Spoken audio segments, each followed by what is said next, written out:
On today's TDSP, I've got Christian Saez with me, Rockies beat reporter for DNVR, one of the newest members of DNVR. So we're going to talk about his road to coming here to work at DNVR, his broadcasting career, the Rocky season, maybe a little Nuggets talk. That's all coming up on the Denver Sports Podcast.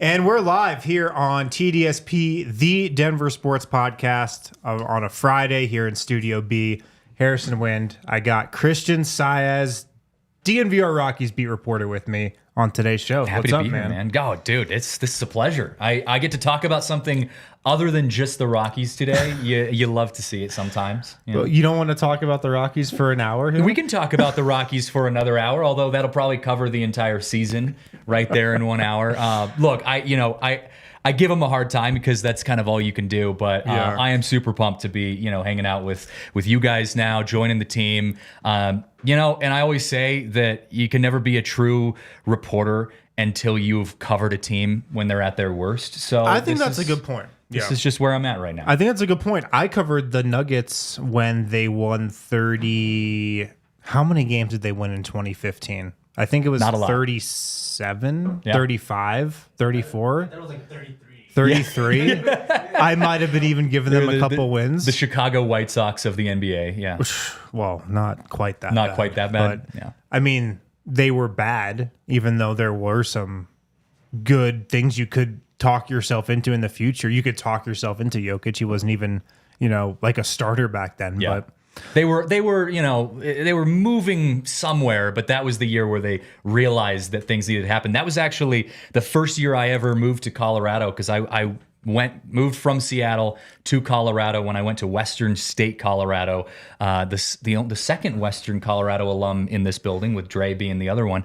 But he went to Western Colorado. Dre went to Western no idea Colorado. Andre Simone went there for college. Back in the day, yeah, and No Marissa, I guess it idea. would be the third, because Marissa also went to Oh, Western there you Colorado. go. That is where There we you go. met. But yeah, that was my first year that I actually got to watch the Nuggets, because growing up in Seattle, Yeah. like the Sonics left to Oklahoma City when I was still a child, so I never really got to be a Sonics fan. Right. Like I was just surrounded by Sonics fans. So when I came to Colorado, I'm like, all right, I can be a Nuggets fan. And then that was the Yes. first year that I got to watch the Nuggets. Well, you were in at the beginning. So yeah, You I got were to experience the perfect lows. timing. Yeah. Yeah. Also, 2015 only had 33 wins. 33. So I go. And that's also the year the Broncos won the Super Bowl. So if you're talking like a team that nobody cared about, that's a team that nobody cared about. It was really just like me, Adam, and Brendan Vogt watching the Nuggets. Yeah. And yeah. Eric. And just kind of all, being sad together. They single-handedly kept altitude alive for that year. We're like, no, I'm telling you, Jokic. I'm telling you. yes. And they're like, nah, man, this is Big another hot takes coming from you another guys on that year. European bust. Yeah. Well, like you said, you got to be there when they're at their worst. You got to be there, to enjoy it when they're at their best. And I think, when we moved officially to Denver was the year that the Avs won the Stanley Cup. Right. Then the Nuggets won it, And Right. so we're kind of progressing through, not saying that the Rockies are going to win it in a year or two, although they're saying that they will. Wait, really? Well, their playoff window that they're giving themselves to be a playoff team is 2026. That's so soon. It feels like that's tomorrow. Wow. But teams like the Texas Rangers, the Arizona Diamondbacks, they kind of came out of nowhere. Rangers won the World Series last year after being nobodies. So I'm not saying it's impossible. A lot of things have to change for that. But like I said, I'm just happy to be along for the ride at this point. Love it, man. So you're from Seattle originally, but have been here the last several years. You're a baseball guy first. Yeah. You're covering the Rockies right now. You played baseball growing up. How'd you fall in love with baseball? Yeah, so my dad played minor league baseball before I was born, Okay. so I was kind of brought into the baseball world through him. And then my mom and her side of the family are also diehard baseball fans. All right. Grew up in the Bay Area on their end, and so they're big Giants fans, and I actually like fell in love with baseball through the Barry Bonds era when he was hitting 60 home runs a season. And I actually just watched that 30 for 30 the other day. Yeah. That home run chase that year, or not him, that was McGuire Sosa, but like kind of around the same time. Yeah, no, I mean, and that whole steroid era too. Yeah. I mean, it was wild baseball going on at that time, and being raised in a San Francisco Giants family, like he was huge. And I remember I was in San Francisco when he hit 756. I was with my dad in San Francisco when the Giants won one of the World Series. They won, I think it was in 2012. So it just like, I was raised in a very baseball-oriented family. Sure. Played baseball through high school, ended up kind of falling off after I broke my back my junior year, and ended up going to college up in the mountains here at Western in Gunnison. And, was thinking to myself, okay, all I know is baseball. Like, I've played baseball my whole life. Like, what am I going to do? And there just happened to be a little tiny radio station out in the middle of Gunnison. And they were like, hey, we call all of the Western football, basketball, volleyball, like all of those games. If you want to come on, we don't find a lot of sports people in Gunnison very often. Like, if you want to come do play-by-play, you can do it. And so I kind of came in, started doing football play-by-play, fell in love with that. Then basketball season came around, and it was the same thing. And it just went from there. Like, I knew pretty much by my sophomore year, like, this is what I wanted to do, and have not stopped ever since. Well, that's awesome. And I mean, now we were talking about this before we went live, but you call basketball games for ESPN. Yeah. You've called football games before. Yeah. What does that kind of look like for you now? Yeah, I mean, I've done pretty much all sports, at least the major sports. I've even gone as far as doing the first ever professional ultimate frisbee game here in the state of Colorado. Wow. Didn't know that was a thing. That was the first ever thing I ever broadcasted in Colorado was ultimate frisbee, which is wild. Had to learn that sport in 30 seconds before the game. But yeah, I mean, volleyball, basketball, football, whatever it is. The main sports that I do is, like you said, basketball and football, basketball being my favorite. But yeah, I mean, I grew up being a huge basketball fan, just from a viewing standpoint. Basketball is my favorite sport to watch. Yeah. And so getting a chance to like broadcast it, especially starting from a radio background where like you're painting a picture for an audience, you're using your voice like an inflection, all the technical side of stuff. Like I just fell in love with like the artistic side of broadcasting, and then the sports side kind of came second. And so now in Denver, I mean, I do high school football and college football. I'm doing high school right now. College football starts for me next weekend, doing some Big Sky games. And then basketball season takes off in like, late November. And I roll through that all the way through into baseball season. So I like to say I've dabbled in play-by-play for basketball. yeah. I mean, we do the watch-alongs here.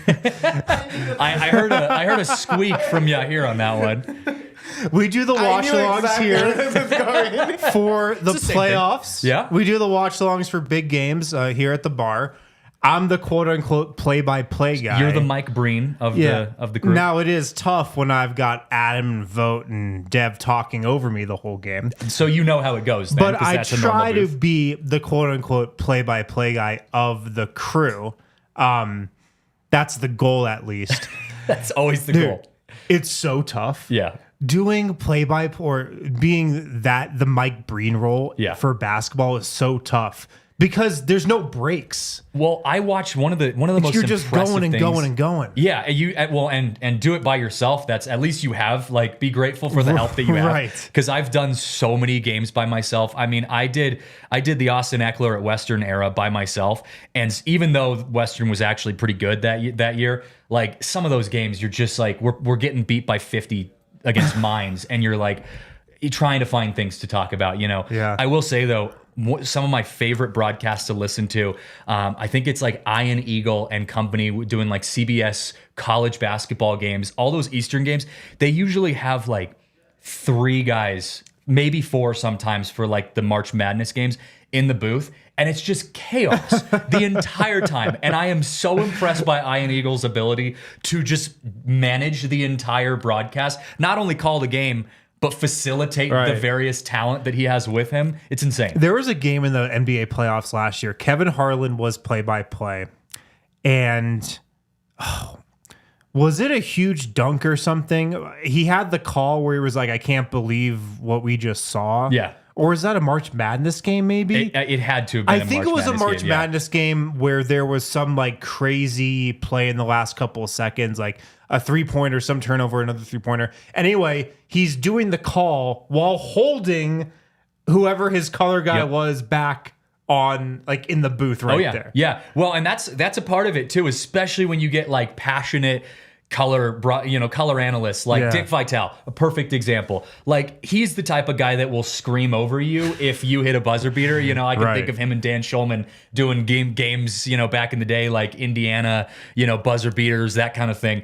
And so sometimes if you've got the right analyst, you can let them go. But other times you have to like hold them back. I've even seen that happen like with some of the altitude broadcasts with Marlo and Wingy, where like, Katie's trying to like hold in a scream while she's watching, because as the fan in you wants to react and just like start screaming into the microphone. And you have to remember that like there is ways to do that technically. And it's a side of the sport that I think the best broadcasters make it look effortless, and you never even realize how much goes into it. But there's so much that goes into the back end of all of that. It's incredible. I'm fascinated by it. Do you have a signature call? I don't. Mike Breen has the bang. The bang, yeah. It's incredible. I mean, a lot of other guys do. You don't have a signature call. I leaned a lot on the word dagger last year. It's a great basketball word. I mean, like we had a couple buzzer beaters that were, I'd be like, and Simmental with the dagger. Like you would get that kind of energy at the end. That was good. Thank you. That was good. That was actually that they UNC beat DU in one of the first buzzer beaters that I got to call last year, and that was a good one. But yeah, so like you get like lean into some specific types of verbiage, but also I try to like mix things up as much as possible, because in college I used to lean too heavily on, like I almost got in the habit of saying certain things too much. And so I really tried to like diversify what I was saying on a broadcast. Yeah. And it's funny because I'd have my mom, texting me throughout the game. I'd be looking during commercials and she'd be like, you've said, and just like that way too many times. Gotcha, hey, stop saying this. And so, so it keeps me on my toes. But I don't know. I think, if it organically comes up where I can find a Mike Breen bang moment, I'm feeling good about that. I feel like you can't force those things. You can't. It's got to come super organically. I wonder what Mike Breen's first bang was, like how that even started.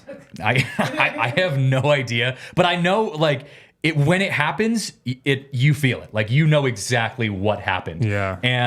And that's kind of what I'm waiting for. Like there were some games at Western, I don't actually remember what it was, but there were some games at Western where I had some calls at the end where I just remember like I could even today listen to them and be like that, like goosebumps, like I nailed that call. Yeah. And so there are some things you can emulate moving forward, but it's also hard when you do freelance. Like I haven't been set with a team since Western. And so, doing games for 50 different teams throughout a season makes it harder to like get set on just one call. Like you are just trying to kind of diversify it as much as possible. But it's so much fun. Like you feel like you're part of the game sometimes when you're sitting courtside and getting to like be a part of the action. The coaches are screaming and spitting right in front of you, and it's a good way of enjoying the game. Do you have any, when you think back on your career so far, are there any like games that are the most memorable or just jump to the front of like your brain when you're thinking about like my all-time games that I've called?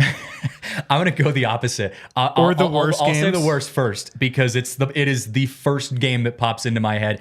I got the opportunity to call an Air Force game last year and with altitude, and it was like the first major college basketball game that I got to do in Denver. And so I was super excited, doing all this prep. They were playing, I don't even remember who they were playing. It was some nobody, preseason game. And it was probably the worst game I've ever physically witnessed of basketball being played. There was over 80 free throws in the entire game, like 80 points off of free throws between the two teams. We did a rollout after the game. So that means there was more than 80 free throw attempts. More than 80 free throw attempts. We did a rollout after the game of like highlights, like when you're wrapping up and doing a recap, and it was just free throws. Like, I mean, we literally couldn't find, like, there was no dunks. There was like 2 threes that were made. Wow. It was just one of those preseason games that you were like, oh my God, this is not how things should be going. So that was probably the worst one, because I was so excited and anticipated of like, this is going to be all right, here we go. It was just call my first basketball game. Yep. I'm all prepped, ready to go, and it's just the parade to the free throw. And it was literally just free throws. Yeah. Best game that I ever did, or like most memorable game that I've done, was the Big Sky Championship like 5 years ago in Eastern Washington. And I got to do that one on, I believe it was Westwood One. Yeah, it was on Westwood One. So it's on the radio, which is it's my favorite. It has a special place in my heart because of the art behind it, calling games on the radio. I feel like you can get away with saying way more on the radio, obviously. Absolutely, yeah. And that's it. Like, you're just painting pictures with your words. And sometimes I'm listening to, I mean, not sometimes, but like, over the last couple of years, I've caught a couple like Nuggets games on radio here and there if I'm not at the game or watching it for whatever reason. Hearing Scott Hastings just talk shit about the refs on the radio, yes, it's great. It is. You can't do that on TV. No, not at all. You can get away with so much more, and it's so much more free form. We were saying this before we got on. It almost feels like a podcast. You're just talking. But that game, Eastern Washington beat Weber State to go to the Big Sky Conference Championship. And that was probably one of the coolest games just that I've done. It's in a small gym in Eastern Washington. The whole community sold out for that, for that game. Yeah. And Eastern hadn't been that good of a basketball team moving into that. So that was a really fun one. But, football, basketball, I've had some really good volleyball games that I've done. But surprisingly, baseball is the one sport, because I've played it my entire life. So in college, I was playing it, didn't get a chance to broadcast it. And then just the state and city that I moved into after college, which was Eastern Washington, didn't have like good baseball teams that you could broadcast for. I've only called 4 baseball games in my entire career. And it's probably the sport I could do with my eyes closed. It's I know it like the back of my hand. So that's the one sport that I wish. And I was talking to Drew Goodman, the broadcaster for the Rockies, about this the other day. I'm like, man, Colorado, just like outside of the Rockies and the Grand Junction Rockies, the minor league team, there's no one. Like, CU doesn't have a baseball team. Yeah. There's a couple small baseball teams, but they don't have broadcasting rights. I mean, they maybe have a local high school that does their games or whatever. So, yeah, I'm hoping to pick up some more baseball games at some point. Love it. All right, let's hit a break real quick, and we'll be back with more right after this. Guys, shout out to Bet365. That's what we use here at DNVR when we're betting. They have more boosts, I think, than any other company out there. 10,000 boosts every month on Bet365. And of course, those are specific to the market that you're in. So if you're in Denver, you'll have Denver specific boosts. Keep an eye out for custom DNVR bets and boosts as well.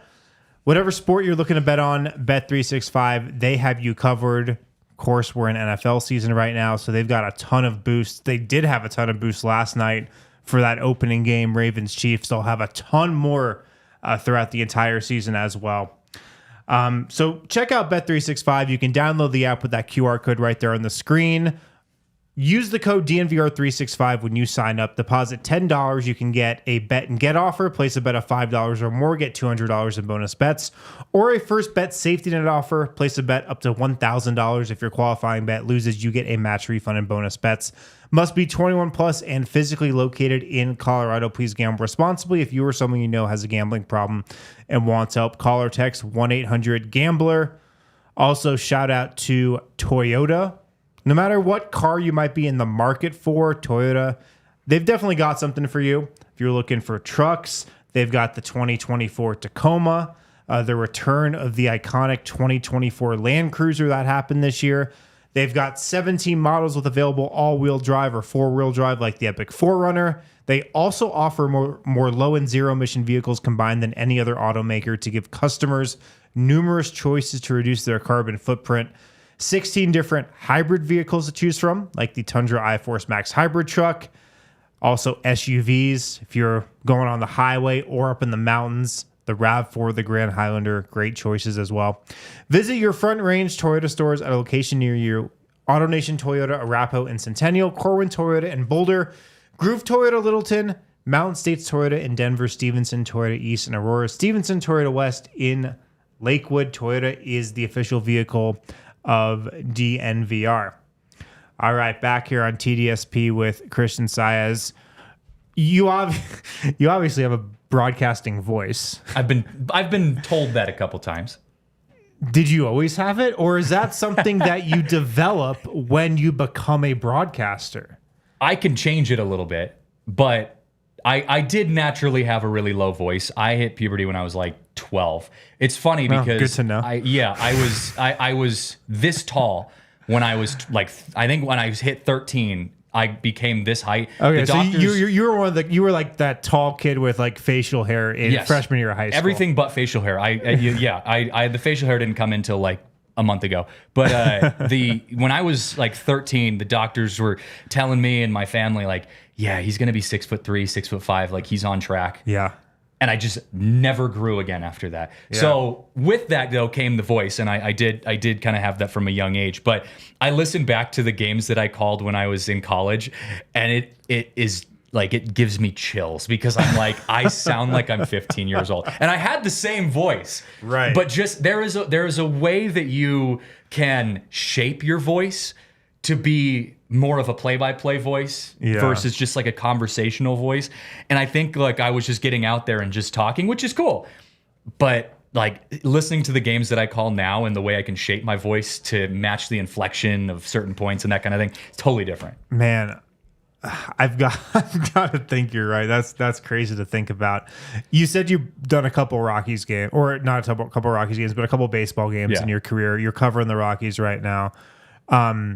I've got to think when you're broadcasting baseball versus the other sports, you've got to have a lot more like in your back pocket that you can go to. Yeah. Because there's so much downtime that you have to fill in a baseball game. You were just saying it's like a podcast. It's like a conversation with little breaks where there's a pitch being thrown. Yeah, like I mean, how do you manage that? We'll be just talking right now. You know, we're talking about what's and what's the our history. 0-1 to Helton, and there's the pitch on the outside corner. 1-1 is the count. Yeah. So back to what you were saying, and it's just like you kind of go back and forth like that entire time. I think the best broadcasters for baseball, at least, are the ones who can just like shoot the shit, like just talk. Like I grew up listening to Dwayne Kuiper and Mike Krukow and in the Bay Area doing the San Francisco Giants games, and they're some of my favorite broadcasters because they are dogging the poor little ball boy who just let a ball go right through his legs. Right. They're talking about somebody in the stands that they're watching. Yeah, exactly. And it's just fun. Like it's enjoyable because you're not feeling like you're just sitting there watching every single pitch over and over and over. You're hearing stories.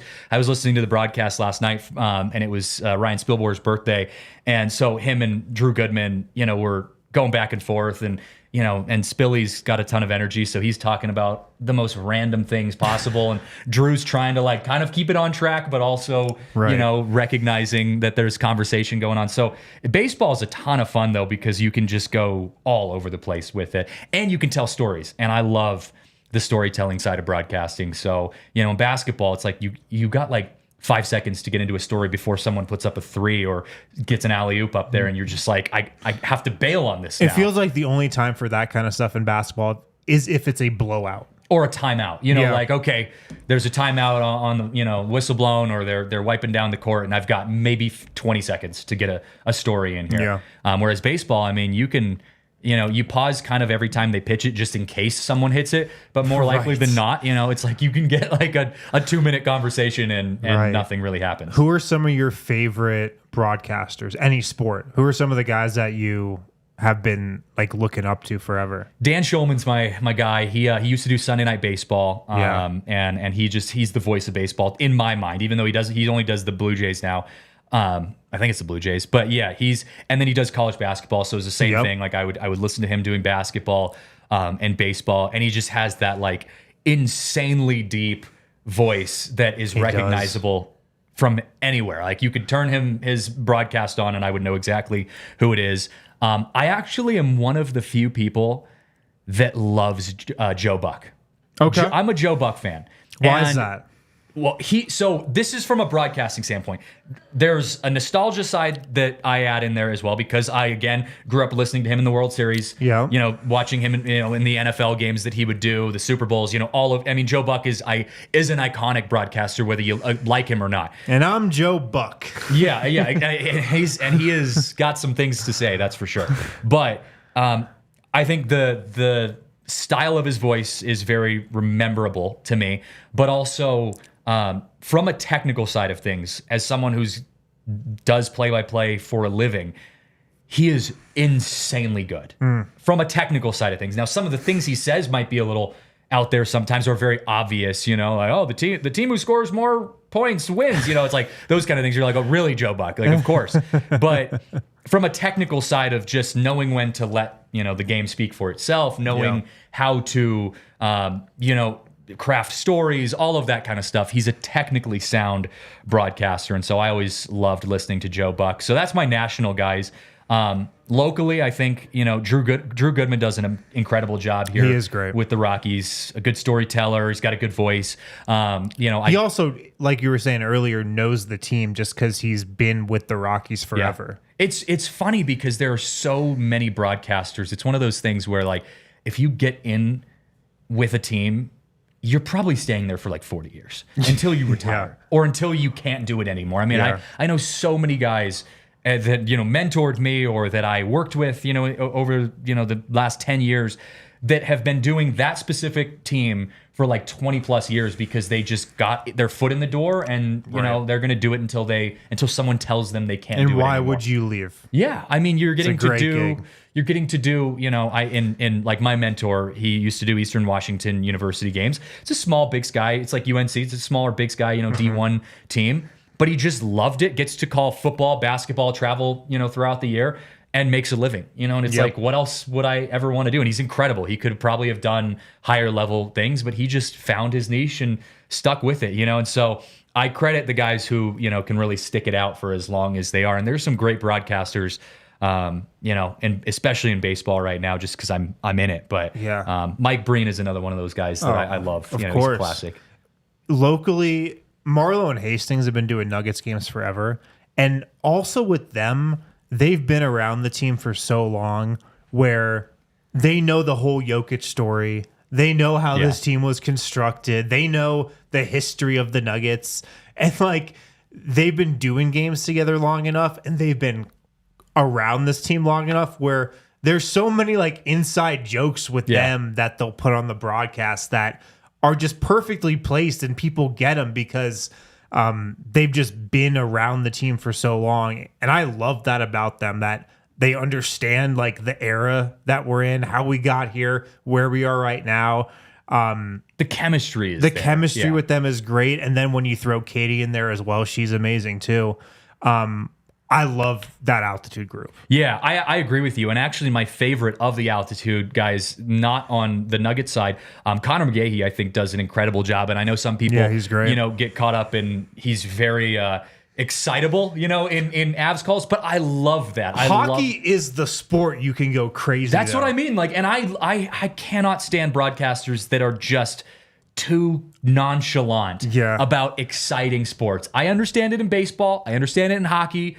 Or not hockey, golf. You know, I understand there are certain sports where you can be a little more chill, but you're right. Hockey is like one of those sports. Same thing with Mosier. You know, like on some of those Avs calls where I'm like, you need to, you know, collectively be losing your mind in a very performative way. Like you're not just screaming. There is value to what you're saying. Like some of McGahee's calls are incredible in the words that he just pulls out of a hat. So, and I'm also a big voice guy, you know, so I can respect another broadcaster, especially on the radio side that has the silky voice. But that Altitude crew, although I wish that we had more access to them, as I know, you know, all of the sports community in Denver, you know, feels the same way. because I do think we have an incredibly lucky, we're incredibly lucky to have the guys and girls that we have on air, and covering these teams. Like, just think about it. If you sub those guys out for two guys from Los Angeles, they know nothing about the Nuggets. Like, that is such an important part of broadcasting to me. If you can stay with people that know the team, I just think it's huge. And I've been in markets where people don't like their local broadcasters, like they just they're too big of homers. Yeah. Well, not even that, but like people maybe they're just kind of annoying, or they're just not that good of a broadcaster or whatever, and they got that job because they're friends with the owner of the team or whatever.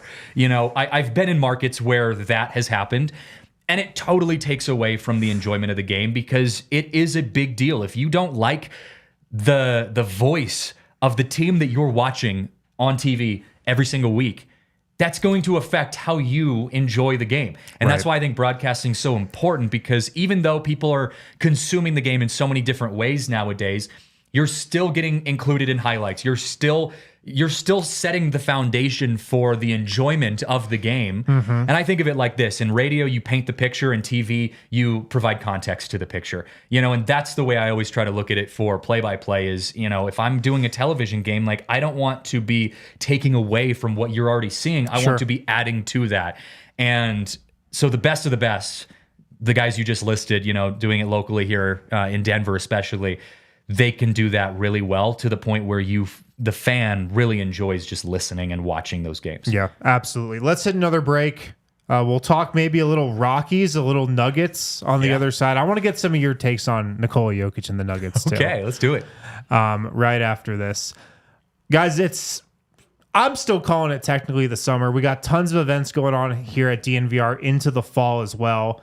Right now, I don't know if you've seen, our Buffs guys are on the way to Nebraska as we speak. I'm very jealous. I think they're still on their way, technically. They're still in the middle of corn country right now, just driving through some flat land. Yeah, they're in between here and Lincoln. Yeah. On a DNVR bus, the DNRV. I think, as Ryan Green was calling it. They're road tripping to all the away games. If you're in Nebraska, you can get tailgate-only tickets to meet up with them before the game tomorrow at truefantravel.com/trips. We have Broncos tailgate tickets, of course, on sale for the entire season. We have the best tailgate in the city at the backlot of Sports Fan at 18th and Federal. So before every Bronco game, come meet up with us, dnvr.com/events. Primo Hoagies are there, Breck Brew, Breck Distillery, Yard Games. Awesome view. You can get a season pass to the tailgates as well. So tons of events, this summer. Rapid stuff as well. And then pretty soon will be a Nuggets and Avs season, so the tailgates will be here. Or not the tailgates, the takeovers. Just follow us on all socials at DNVR_sports, thednvr.com/events to check out the event calendar there. Also, if you have any flooring needs, Empire Today is who you need to call. Empire Today, the best place to get new flooring. Nobody can beat them on quality, service, and speed. They actually did our floor downstairs in Studio A. Had to get it done. Had to get, new wood put in. Called up Empire Today. They did it so quick that we weren't even ready for it. In and out before we even knew what was happening. They're so good at what they do. They have a virtual floor designer. That's a great way to see how new floors will look in any space, before you actually put them in.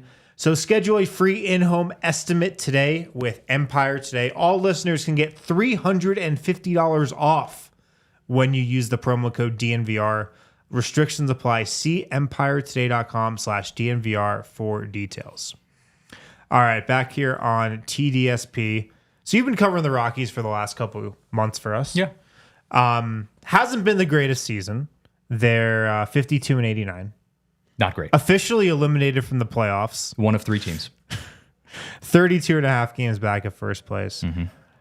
Toughest division in baseball, though. I agree. We'll give them that. I agree. You got the Dodgers in there, the Padres. What have been some of your takeaways from covering the Rockies, the last couple months as you've been on the beat? Yeah, I mean, first of all, I'm like I said, you've kind of got to go through these type of seasons to get to gotta pay the your glory dues. end. Yeah, you got to pay the dues, and the Rockies are paying the dues. It's an interesting time to be a Rockies fan right now because you have what we're calling a youth movement. And I think we see this. Baseball feels more obvious about it than some of the other sports, but, it happens across any sport. But the Rockies have had 12 official MLB debuts, or they will, as of, probably this week, have their 12th official MLB debut. That's a franchise record. We're getting to see a lot of guys who have never played big league ball. And so it's an interesting time to be a Rockies fan because it's so new. It almost feels like you're going to the casino and you're playing slots and you're just kind of like hoping one of them hits. Like everything's new. You're going around. You don't know if you're going to make it big or if you're just going to lose a ton of money. Yeah. But you're interested, right? Like you're feeling engaged in the moment. That's kind of how I feel like the remainder of this season is going to be for us, is that we're just seeing what type of young guys are coming up to make their debuts, what type of young guys maybe have already made their debuts, but like are starting to find their rhythm. We've got a young catcher, highly rated catcher right now in Drew Romo, who had a little bit of a slow start offensively, but he started to find his swing in that Marlins series. His defense is incredible. So like you're starting to get a visual on some of these young guys, and also try to paint the picture of if the Rockies are saying they're going to compete for a playoff, probably a wild card, in 2 years, if we're being realistic, if that's even going to be a thing. This is the types of guys that we're going to have. We're solidifying guys like Brenton Doyle in center field, Michael Tolley at first base, Rymack and Tovar. Like, who's going to be our second baseman? Is it going to be B-Rod? Catcher, Drew Romo. So like we're starting to see a lineup that's shaping what the next couple of years are going to look like for the Rockies. And I think that's exciting. It's tough when you're one of just 3 teams that have been eliminated from the postseason already. But there's plenty of stuff to focus on right now beyond just the wins and losses. And that's kind of where we're at right now with the Rockies. Who are, me, a guy who's watched 0 Rockies games this year, Fair. Which is, I'm not going to lie, man. Like, I used to be really into the Rockies. Yeah. And I feel like, there's just been very little to latch on to these last couple of years. Totally. So I've like tuned it out. Partly because of that, partly because I've got so many other things going on, but I hate it. And very successful teams that you happen to cover. Like the Nuggets take up a lot of my energy. That's cool. That's a good fine. Thing. Yeah, but I hate how I've just totally disconnected from the Rockies the last couple of years. For me, who should I know about like heading into next season? Like who on the Rockies is going to define like next season if it's going to be a positive one in your mind? Well, I think there's 2 ways we can go about that. The first way I'll say is who is a player that's already on the team that's going to start getting some national attention and become kind of the next face of the Rockies. For me, that's Brenton Doyle. Okay. Charlie Blackmon probably playing his final year, at least final year, where he's kind of Is there a chance he retires after this year? There is a chance. His contract expires this year, and they don't know if what they're gonna do with him next year. He'll get his number probably retired for the Rockies. It'll be a big deal when that happens. But I think the Rockies are in this place where they're trying to shift their identity to obviously a new young player. Yeah. The center fielder, Brenton Doyle, is going to be that guy alongside Ryan McMahon, who's already kind of solidified himself on the national level, our lone all-star this year. Brenton Doyle's numbers are incredible. He's getting national attention. He's been on MLB Network multiple times over the last month. He was the NL Player of the Month for July. He's starting to I follow a lot of national media. He's starting to make their all outfield lists, their rankings of outfielders.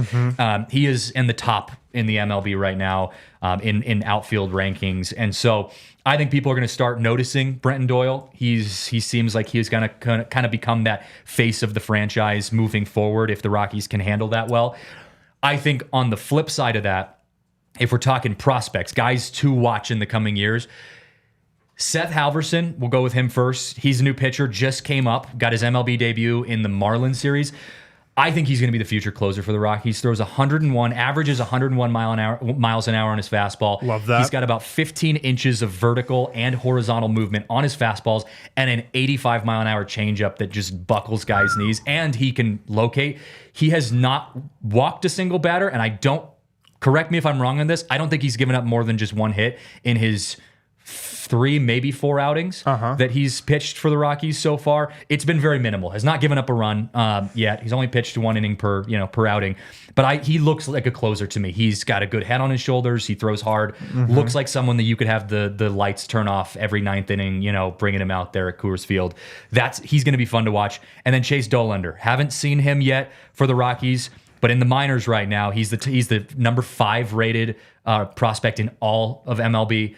He is throwing incredible in the minors right now. I mean, he's got a 1.6 ERA. His opponents are hitting 179 against him. He's averaging like 11 strikeouts per game. Dude's a stud. I want to see him pitching this year at Coors Field. I don't know if we're going to get it, but I want to see him in a Rockies uniform as soon as possible. Okay. Some very exciting potential guys that are going to be like staples of the team are, emerging. Doyle, McMahon already have kind of emerged. Yeah.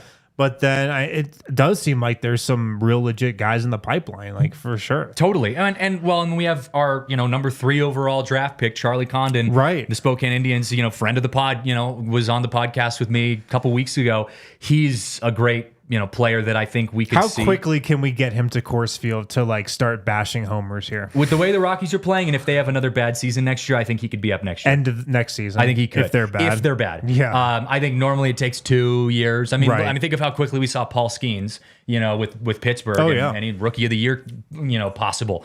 And so I think Condon could be up if he's playing. The only issue for Condon is this outfield's kind of set right now. You got Brenton Doyle in center field. You got Nolan Jones, if he's playing the way he played last year, which was a stellar year. He's been hurt this year. He's probably locked down your 2 of those outfield spots. And then Jordan Beck kind of solidified himself right now in the outfield, but I think he hasn't fully checked that box yet for the Rockies. So there's kind of an up in the air, but we've got some really good top 50 rated prospects in the MLB that are in the outfield. We have the highest rated outfield across Major League Baseball in the pipeline. I don't know what we're going to do with half these guys. I wish that was our pitching rotation. I wish that was the bullpen, that we had the top rated, pitchers in the ML in minor league baseball. Right. But I noticed how none of the guys you named were pitchers. Yeah, exactly. Well, Dollander was the only one, but that's it. And it's closer, no starters, I should say. Yes, and so it's just, we're in this place where I'm hoping they can use some of these guys to get value from, maybe in the trade deadline next year. You can move some of these prospects around to get pitchers, but the Rockies need pitchers because they've got great defense. I was talking to Bud Black about this the other day. The Rockies could. He'll be back next year. Probably. Yeah, he'll probably be back next year. Another 1-year contract. But the Rockies could possibly have an all Gold Glove infield and maybe even an all Gold Glove outfield if their players progress, because their infield, besides B-Rod, is pretty young. If their players progress the way that they're expected to, Tovar could win a Gold Glove, Rymack could win a Gold Glove, Tolia definitely could win a Gold Glove. He's a great first baseman, very agile for being 6'7".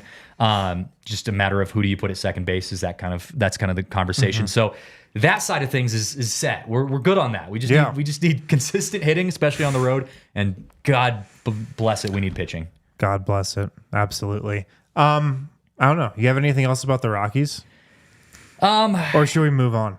Let's move on. You talk about the Rockies for an hour by yourself every day. Yes, I've done a lot of Rockies stuff. Follow us on DNVR Rockies Twitter at DNVR_Rockies. I do a lot of Rockies content there, but I like talking about other things every once in a while. You do have the best office.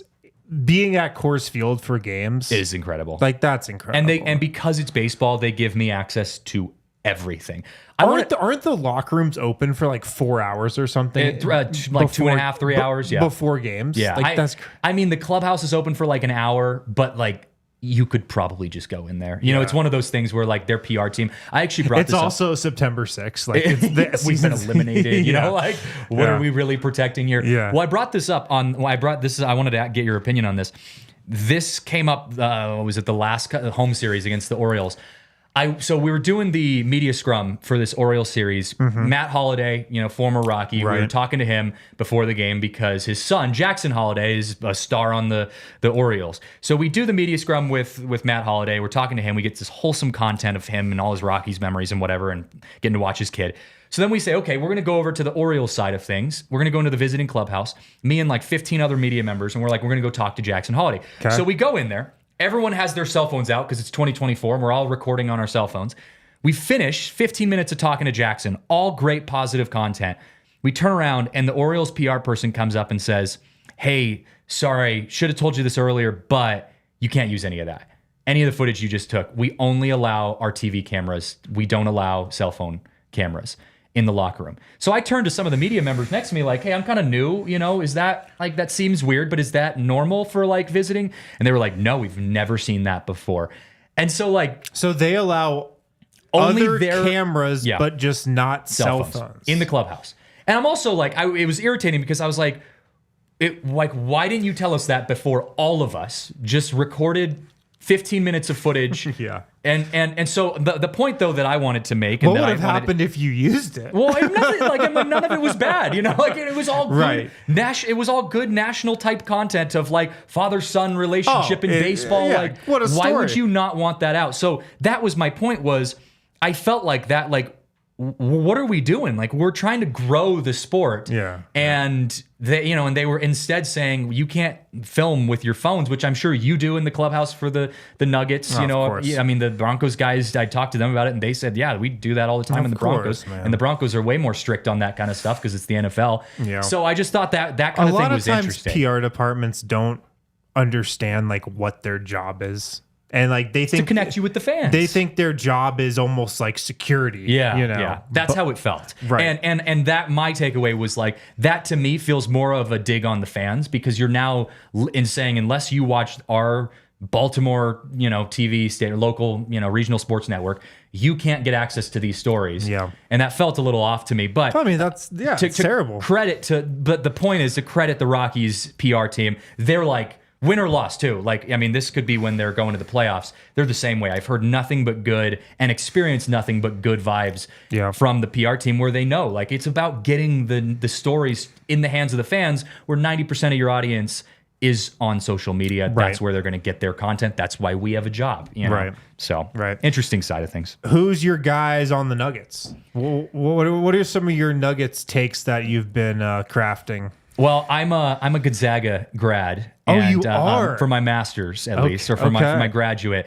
So I'm a big Strother fan. Although Nice. I mean, he's a little all over the place. So I liked it when Strother was drafted though, because I got to cover him and that Gonzaga team that went to the national championship and then got destroyed by Baylor. And Strother hit that shot here in the tournament. Yep. So I from a personal standpoint, Strother's my guy that I. Well, hope, I mean, he's a great guy to have, especially for this season because he's gonna play. Yeah. I mean, they have 4 guards: Jamal Murray, Christian Brown, Russell Westbrook, and Julian Strother. So he's gonna have to play. So that's a good guy to have. Yeah. So that's my personal favorite. And when I was covering, Gonzaga, I mean, I covered them for almost 2 years, and like he was one of those. He was similar on Gonzaga in the sense that he was like an X Factor kind of player on their team too. I mean, right. That was something I think the Nuggets actually really liked about him, and a reason why they wanted to draft him. He already played a role at Gonzaga next to a couple quote unquote star level guys, Timmy, and and that was the undefeated season when they lost to Baylor that year. That was the undefeated season, and I mean that was an incredible vision that we got to see of Strother. So yeah, Strother's I think my personal favorite. He's a great dude too. We had him on the chill. show when we went to training camp last year for like 20 minutes. He's awesome. Yeah, super chill guy, easy to talk to. I actually think Gonzaga has a couple possible draft picks this year that could be interesting. But I think from a more realistic standpoint of like some of the the stars on the team, I love Christian Brown. I mean, I just think he's a guy who we similar to like how we feel about Russell Westbrook this year in a different context of like we don't really know what we're going to get from him given the context. Christian Brown was in a different context when he was drafted and when he came into the Nuggets, and he just has filled his role perfectly in every single corner. And I love seeing a guy who can find a way to fit in every chance he gets. Like he's not trying to be the star, and the Nuggets are filled with guys like that. But I think Christian Brown could have been a player that fizzled out if he was in a different environment, and I think he just fit right into that Nuggets environment. And I love watching what he can do out there on the court, and I love how much he's improved as well year to year. I mean, we've seen significant jumps each year in his game.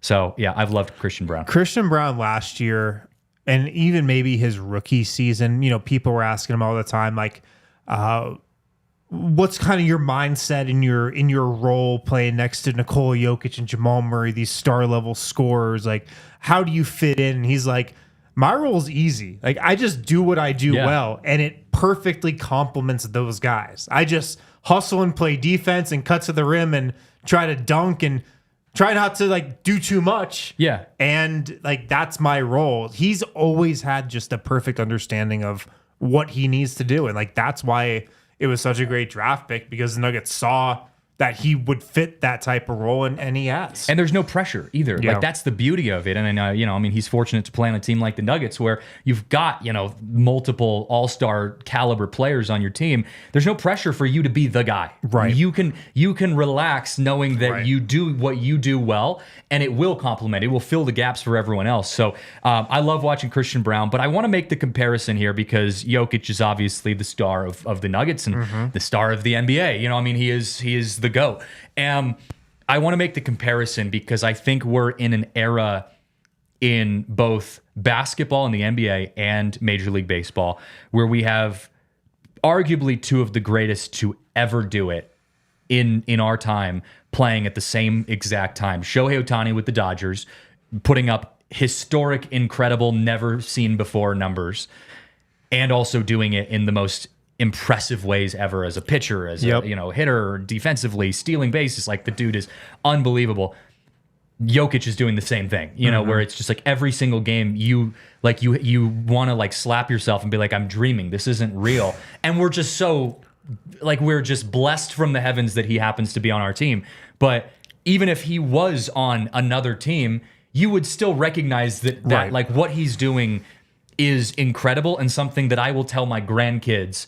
I got to be front row watching, Nikola Jokic do his thing in his prime and win, NBA championships for our, Denver Nuggets. Yeah. And it's one of the greatest things ever. What I always tell people is the best part of my job is I go to a Nuggets game and I don't know what's going to happen that night. Yes. Nikola Jokic could score 50 points. I feel the same way about the Rockies, but in a totally different context. Nikola Jokic could have the fastest triple-double in NBA history. Yes. It might happen again tonight. He might score 70 points. Yeah. He could have a a 40, 15, 10 triple-double. Yep. Set some sort of record. It's the best part of covering the Nuggets. You don't know what historic thing he might do. Yeah. And it's the same feeling with Ohtani. I was at a Dodgers game in LA a couple weeks ago. Ooh.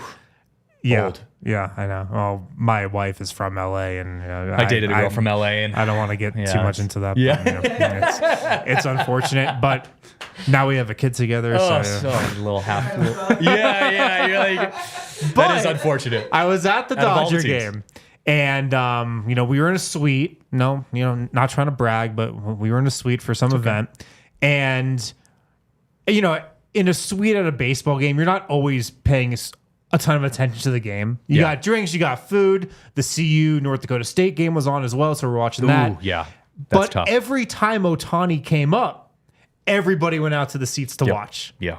And then everybody, or a lot of people, came back in after he was up. And that is the same with Jokic. Yeah. You feel bad. You feel like you're doing yourself a disservice if you're not watching every minute of Nikola Jokic, just like if you're not watching every at bat for Ohtani. Because you take it for granted too, and you don't want to take it for granted. Like, I think you catch yourself taking it for granted sometimes because we see it every single day. Like, you see him in the locker rooms, you see him out on the court, like you're around him all the time that you almost forget what greatness you're seeing.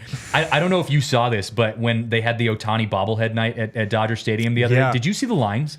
They were insane. They were and people were standing out for 12 hours in 95-degree LA heat just to get that cheap little Ohtani bobblehead. Yep. And I saw a couple days ago, one of them sold on eBay for $17,000. Well, that's why they That's were insane. in line. That's a solid down payment on a nice Toyota. Like that's incredible. I'd stay that long for 17 grand, honestly. I mean, that's impressive that someone got 17 grand. Most of them were going for like 4,000 or 5,000. And I bet you only 4,000 or 5,000. if that person sells that in 10 years, it might be worth 50 grand. Yeah, it's just nuts to me though. But that's the type of thing that you see that and you're like, that's incredible. I saw that, we had the ludicrous bobblehead night the other day for the Braves and Rockies game. And I'm like, I would stand in line for 12 hours for a ludicrous bobblehead. Maybe not a Shohei Ohtani bobblehead. You're probably not getting 17K for that one though. Probably not 17K for Luda. But although, I don't know, maybe one day. You could just do your best ludicrous impression and be like, get out the way. Yeah. Please get out the way. Oh, literally. But yeah, that's it. It's the greatness that is once in a generation, and I think the NFL, we saw that in Tom Brady. I wouldn't put Patrick Mahomes at that level yet. I think he's incredible, but like we haven't seen his just longevity enough yet. You could make that argument maybe, but I really think it's just basketball and baseball have the two of the most kind of separated from the rest of the group players in our time at least. I love the take. Yeah. I love that. I might steal that. Yeah, you can. I mean, it's your take, but yeah, you can take it. We're all on the same team now. I might borrow it. Maybe. Yeah, you can borrow the take. I'll give it to you. You could do the Michael Scott. You miss 100% of the shots that you miss. Michael Christian Jordan, and then Harris. Yes, there you go. Yeah. I'll get credit for that one. Well, man, thanks for hanging out with me on TDSP. That was fun. That was fun. Yeah, I'm always happy to jump on and talk Rockies or anything else, man. It's a good time to be a Denver sports fan. It's the best. It's the best. Yair, thank you for producing. Thanks to everybody watching and hanging out. And we'll be back next week with another guest and another set of topics to talk about. Have a good weekend, guys. Talk to you then. We all silly like the mayor.